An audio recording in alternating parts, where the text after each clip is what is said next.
এটা এখন ফাটাবো, পটকা ফাটাবো। তো এর জন্য কি করতে হবে একটু কাছ থেকে দেখা।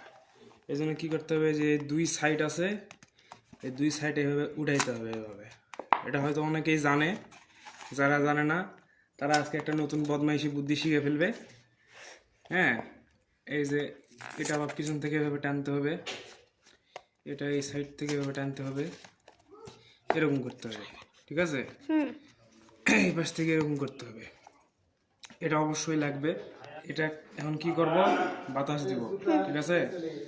দেখা আমাকে দেখা।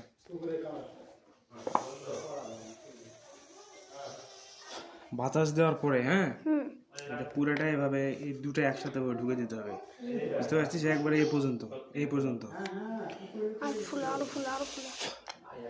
এই যে দেখ, আমি এই পর্যন্ত ঢুকে দিলাম, এই যে এই পর্যন্ত ঢুকে দিলাম, ঠিক আছে? হ্যাঁ, এখন এটা যদি এভাবে রাখে, বুঝছিস, এই যে মাছ বরাবর দে, এটা এভাবে রাখলাম, এটা এখন এই মাছ বরাবর যদি পা দিয়ে একটা বাড়ি মারি তাহলে কিন্তু ফেটে যাবে। বিসমিল্লাহ বিসমিল্লাহ বিসমিল্লাহ।